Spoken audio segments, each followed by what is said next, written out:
The Curve with Michelle Martin and Bernard Lim replay from Money FM 89.3. So we're all wary of location tracking functions in our apps. In fact, we just had a security expert in yesterday to talk about what we can do about being tracked. In reality, though, we're reliant on location-based services to give us an accurate, relevant context to help us decide what to do next or, in terms of our consuming decisions. Should I take that expressway or another road? Will there be a traffic jam? Where should I head to if I want to buy this particular thing? So those are just some of the questions that require these sort of location tracking functions. Right? On a macro level, we're seeing people searching for what gives governments and companies insight into people's behaviors. How can businesses, though, harness what people are searching for? Joining us to tell us more is Michael Davie. He's CEO and founder of Quadrant Protocol and DataStream X. Michael, so I hear you're part of a business delegation led by the Singapore government that headed to Chongqing Smart Cities Expo recently. Can you tell us more about what was showcased at this event? Yeah, so it was the first annual, I guess, the China Smart Expo, where it's actually a quite large event. It seemed like there's 1 million people there. There's over 12 halls. Singapore was one of the countries of honor there, one of the biggest exhibitors, showcasing technology from your small and medium-sized businesses all the way to some of the tech giants of Singapore. Mm-hmm. How was the response from the Chinese businesses and the visitors generally? What were they looking for? Well, so in China, it's quite interesting to do business there because one of the key things is that you always have to have local partners. They're always looking for a local presence. So China likes to see consistency, likes to see ongoing dedication and investment. So they're always looking for new solutions. They're always looking for external companies and governments to support the growth of China. But they also want to see long-term dedication as well. And just how smart a city is Chongqing? Well, I guess the first thing you'll notice when you fly in is how large it is. Chongqing is about 6 times the size of Singapore. It's 30 million people all in one city. One of the most amazing things is when you fly in through night is you just see that some of the 60-story buildings have LED lights from the bottom to the top. But you also see in the horizon that there's not much light pollution as you see in other cities. So it's quite interesting, the size of it, yet alone how they've architected it from there. One of the most, in the day, one of the biggest projects you'll see right now, it sort of looks like Marina Bay Sands. So if you're a Singaporean, you'll feel at home when you arrive into Chongqing. Mm-hmm. That's actually called Raffles City, and it's the largest infrastructure project of Singapore in the country. So Singapore is definitely making its mark on the horizon of Chongqing. Okay, we've heard so much about smart city. What kind of makes a smart city smart? What are the KPIs? Well, when you look at smart cities, it means a lot of different things to a lot of different people. Different cities worldwide have different problems faced by society. And what the whole term smart city is, how do you alleviate that using technology? So in some cities where pollution is a big issue, governments might focus on solutions that help alleviate pollution. When you look at other cities like e-government, e-services, how do you improve the lives of people and take the society to the next level, once again, using technology? And so not every city is the same. Different cities face different problems, from congestion to pollution to just how do you access services. And so to be a smart city is just to use technology to alleviate those problems. So we know Shenzhen has cameras that find people for jaywalking using facial recognition. A classroom in China uses cameras to monitor students' facial recognition to track their attention levels. In Japan, some companies are trying out cameras that track whether employees are sleeping at work. So when it comes to technology and personal privacy and ethics, was any of that discussed? So, yeah, those are some quite interesting uses of technology. I think one of the key things is when it comes to ethics and technology and I guess how smart cities are implemented is you want to be improving the lives of society. You want to be doing better things for them. And so whenever a solution does something better for the entire good of society, then I think that's a positive step forward.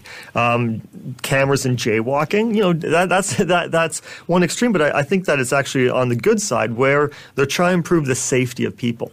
And you doing something like this helps improve the safety and helps make it safer both for drivers and pedestrians. So as technology can deploy solutions like that to help society, I think we should embrace those.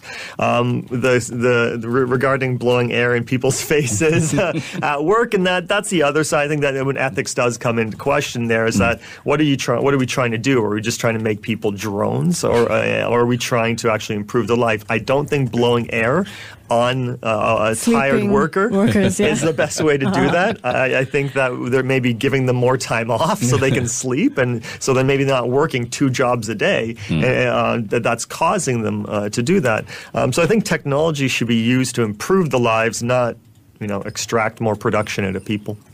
How does the European Union's General Data Protection Regulation, the GDPR, affect the push for smart cities? How can governments kind of balance between building great AI services and keeping citizens' data private?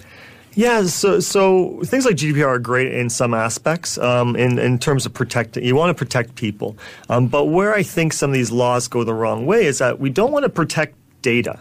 We want to use data to improve people's lives, and people aren't looking for privacy. If people want privacy, they'd shut off Facebook, they'd shut off their entire phone, and they wouldn't tell their friends where they live, and then lock their door to the room and stay inside. People don't want that. People want better lives. They want technology to improve their lives, and data is a core to that. What we need to do, and what these laws need to do, is protect people against manipulation. So if you look at the whole fiasco of Facebook and Cambridge Analytica, people did not leave Facebook after. People still use it. I still use it. It's a great service. It helps me connect with my friends and family worldwide. But what I don't want to be doing is getting my mind manipulated, especially during elections. And so what we need to do is focus on the laws that prevent data being misused, from taking advantage of people or manipulating people. And that's where we really need to focus going forward. Okay. I wonder what your thoughts are on algorithms, AI-based algorithms, and how they can be used to help us make big decisions. Yeah, so the great thing about algorithms is they can find problems that we can't. So we've even seen recently that Google's algorithms have been able to, with eye cancer, and that is I think it's eye disease, that they're able to outdo doctors and outperform doctors. So they can see a lot of things that we can't.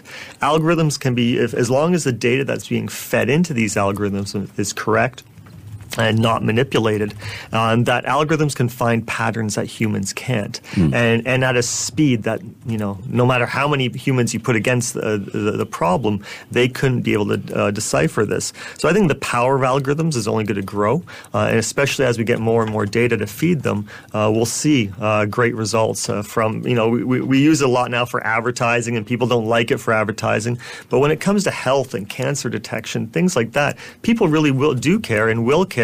And as the technology grows, we'll see a lot more of these use cases come to life. Well, traffic management is another very important to many Asian cities that deal with chronic jams every day. How can AI kind of help to smooth traffic? Have you thought of that? So there's 2 ways to look at it. There's optimization of the streets and that, street lights and that.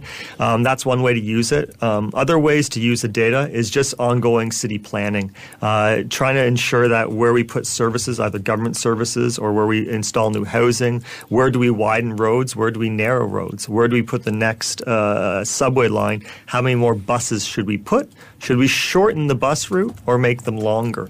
All these things can be solved with data.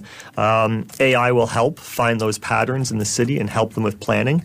But it's not a short-term thing. It's not like all of a sudden you put an algorithm and all of a sudden Jakarta is going to have no traffic. It's ongoing planning that will take years, if not decades, to solve some of these issues. But data definitely at the core will help us get there. Michael Davie is CEO and founder of Quadrant Protocol and Data Stream X. Michael, what is the intersection of data and national disaster recovery? Yeah, pattern recognition is one of the big things there. If we can predict, actually on the news right now, we're seeing the hurricane head for the east coast of the U.S. Think of all the warning we've had. That's been on the news for a couple of days now. People aren't all of a sudden waking up and finding that they're flooded. That's how there's also a hurricane. I was having a conversation last night. There's a tropical storm or hurricane going to the Philippines right now. Typhoon. Sorry, that's the word. Typhoon. That's on a typhoon's heading towards the Philippines. And the last time it struck in 2012, there was no warning. People in the middle of the night woke up with their houses flooded. This caused widespread death.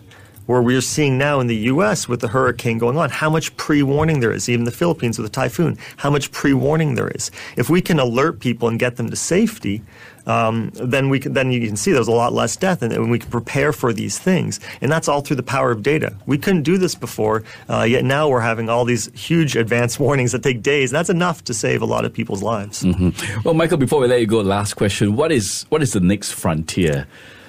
So the next frontier in AI, I think what's going on now is that we see that the world's been collecting a lot of data, and we're finding more and more ways to do it, especially with these smart cities expos. We're uncovering more and more solutions. And what we're going to start seeing is the implementation of these. We're going to start seeing governments embrace these. We already see the Singapore government really embracing e-services, SingPass, CourtPass, that we're making the lives easier for people. And we're going to see this grow and grow to things like traffic congestion, to bigger things like healthcare. That by identifying diseases early, we're going to see that people's life expectancy grow. So we're going to start seeing some of these things come to life as more and more people are AI practitioners. And Michael, can you share with us how your company fits in this equation? Yeah, so with Quadrant Protocol, one of the things we've learned from transacting data for years is that there's an issue in the data supply chain. And what happens is that there can be a lot of money in this field, but that can bring in bad actors. And that can bring in a lot of fake and unauthentic data. And I'll give you an example. If you were training an AI model with 100,000 pictures of pigs and you told them it's a cat, well, what happens here is that the next time that the computer sees a picture of a pig, it says, hey, it's a cat. And so bad data can really cause problems with AI and algorithms. So it can really hinder our growth here. What Quadrant Protocol does is it traces the data supply chain. It ensures that data is authentic when it goes into the models. So when data scientists and data engineers are producing these algorithms, that they know that the data can be trusted. They know where it came from, so they can trust the solution and ensure that it wasn't manipulated during the collection process. And does this require actual human beings?